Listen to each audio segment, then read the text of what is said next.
На средбата со генералниот секретар на Обединетите нации Антонио Гутереш, македонската претседателка Гордана Селјановска-Давкова истакна дека Обединетите нации треба да ја зајакнат својата улога и да бидат главната арена за справување со глобалните предизвици, од војната во Украина и конфликтите на Блискиот Исток, до климатската криза и спроведувањето на Агендата 2030. Затоа нагласила Давкова Селјановска потребни се суштински реформи, преку јакнење на репрезентативноста и демократизацијата на Генералното собрание и на Советот за безбедност. Предвидено е доцна вечерва по македонско време претседателката да се обрати на сесија на Генералното собрание на Обединетите нации. Венко Филипче ги објави црвените линии на СДСМ околу евроинтеграцијата на Македонија. Опозиционерите бараат владата од 15 до 25 ноември 2025 година да се изјасни дали останува на истиот текст или подготвува и предлага нов текст на уставните измени. Во својата предлог резолуција СДСМ бара собранието да ја започне постапката за измена на уставот и да се достигне до фазата на прво гласање најдоцна до 15 декември 2025 година, а финално изгласување и внесување на бугарите во македонскиот устав да заврши најдоцна до 10 февруари 2026 година.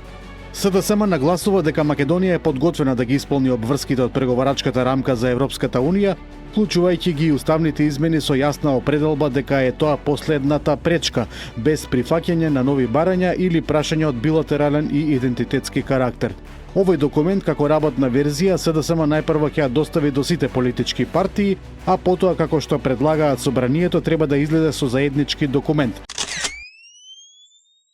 Александар Николовски и Костис Хацидакис, подпредседатели на владите на Македонија и Грција, вчера попладне во Атина разговарале за зајакнување на економската соработка меѓу двете земји и промовирање на стратешки инфраструктурни проекти во регионот, особено во енергетскиот и транспортниот сектор. Најмногу се разговарало за проектот за брза железничка линија долж коридорот 10, што ќе ги поврзува грчките пристаништа со Централна Европа, но и за модернизација на граничните премини преку создавање на зелени ленти, се со цел да се овозможи побрз и поефикасен транспорт. Сообраќајната некултура царува по македонските патишта. Полицијата уверува дека е постојано на терен за да воведе ред, но голем е бројот на несовесни возачи. Например, завчера МВР изрече 644 сообраќајни прекршоци низ целата земја. Дури беа лишени од слобода 5 возачи поради безобзирно управување со возило. 2 дена пред тоа пак полицијата на патиштата низ Македонија напиша 772 казни, од кои поголемиот број се за пребрзо возење. Бројките опоменуваат: премногу има сообраќајни незгоди, премногу жртви, премногу повредени лица. Од МВР велат дека ќе продолжат со контролите на патиштата. Сообраќајците се на потек, треба да бидат уште поревностни, но на потек се и возачите кои мора повнимателно и поодговорно да возат. Од утре внимателно на пешачките премини и тротоарите. Мобилните закопајте ги во джебот, а ако имате слушалки, вадете ги. Оти на сила стапуваат измените на Законот за безбедност во сообраќајот. Полицијата ќе казнува. Уште при најавата за овие мерки се отвори јавна дебата. Граѓаните поделени, едни велат дека е добро да се воведе ред бидејќи и пешаците претераа, а други сметаат дека освен казни треба да се мисли и на едукација на пешаците, како и на нивна самоодговорност. Секако важно е поголемо присуство на полицијата на терен за да делува превентивно. Уставниот суд одлучи да не поведе постапка за 2 предмети поврзани со изборниот процес, откако ги оценуваш уставноста и законитоста на одлуката со која владата го намали бројот на советници во одредени општини и на упатството донесено од ДИК. Според судот, владата е единствениот орган кој може да ја донесе оваа одлука, а надлежноста ја црпи од Уставот и од Законот за локална самоуправа е многу јасен. Таму се зборува за број на советници, кој во општините не може да биде помало од 9, ниту поголем од 33. Уставните судии денеска решија да не поведат постапка и за опатството за пополнување образец за листи на кандидати за членови на советите на општините, што ДИК го донесе врз основа на оспорената владина одлука. Вкупно 111 граѓани поминале низ лекарските скрининг процедури по пожарот во Трубарево. Од нив 11 ќе продолжат со прегледи на клиниката за пулмологија, додека другите поминале без знаци за натамошен третман, изјави министерот за здравство Азир Алију. Граѓаните кои се пратени на дополнителни пулмолошки испитувања се повозрасни, али апелира сите граѓани кои имаат кашлица, главоболки, отежното дишење да се пријават уште вечерва за скрининг. Скринингот продолжува и денес. Србија не е тампон зона, туку мост кој поврзува и ќе обезбеди најдобро гостопримство и најголема безбедност за сите страни во разни конфликти низ светот. Вака синоќа се обрати претседателот на Србија Александар Вучиќ на Генералното собрание на Обединетите нации во Њујорк, нудејќи го Белград како домакин за мировни преговори за било кој светски конфликт. Тој нагласи дека светот се соочува со најсмртоносниот бран на насилства од Втората светска војна. Во Далмација вчера попладне беше забележена сериозна временска нестабилност со обилни врнежи и силен ветер. Во делови на Омиш и помеѓу Пелјашац и Млет се појавија морски пијавици кои на среќа не стигнаа до копното.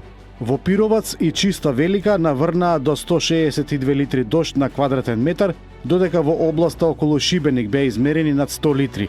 Нестабилното време се очекува да продолжи и денес.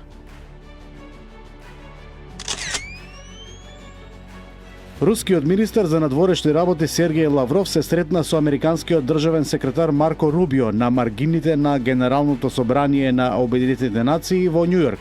Лавров истакна дека Москва е подготвена да ја следи линијата договорена меѓу лидерите на двете земји на Аљаска, но нагласи дека Русија нема да прифати сценарија што ги промовираат Киев и некои европски лидери. Според него таквите шеми само би го пролонгирале конфликтот. Во Балтичкото море руски авион прелетал над германска фрегата, објави германскиот министер за одбрана Борис Писториус. Русија според него ги зголемува и интензивира провокациите преку прекршување на воздушниот простор на Полска и Естонија, како и преку овие летови над бродови на НАТО. Писториус го обвинува претседателот Владимир Путин дека се обидува да ги открие и искористи слабостите на алијансата. Руски борбени авиони МиГ-29 пристигнаа во Иран како дел од привремената мерка за јакнење на капацитетите на воздушната одбрана на земјата. Во следниот период се очекува испорака и на напредните Сухои Су-35. Покрај тоа, Иран ќе добие и најсовремени кинески и руски противвоздушни системи. Целта е да се надомести слабоста во иранската воздушна одбрана по уништувањето на дел од старите системи во краткотрајната војна со Израел. Меѓународната хуманитарна флота Сумут, која се обидува да стигне до Газа, била нападната од 12 дронови во меѓународни води недалеку од грчкиот остров Гавдос, при што биле погодени 5 брода. Шпанскиот премиер Педро Санчес изјави дека Шпанија ќе испрати воен брод од Картагена заедно со Италија за да ја заштити флота и да обезбеди безбедност на хуманитарната мисија. Тој нагласи дека флота не представува воена зона, туку носи само хуманитарна помош.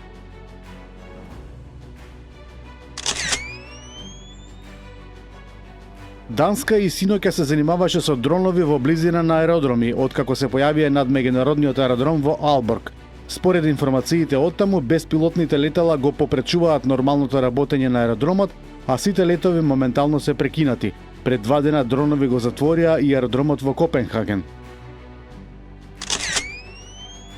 Брод на кинеска транспортна компанија ја отвори првата директна рута до Европа преку Арктикот. Контейнерскиот брод кој вчера испловил од кинеско пристаниште и заплувал по арктичката поморска рута, се очекува да стигне во Велика Британија на 10 октомври. Северното патување на кинескиот брод ќе трае 18 дена и се очекува да се скрати времето на испорака за дури 22 дена. Новата рута ќе им помогне на кинеските компании да ја забрзаат испораката на разни стоки од Кина во Европа.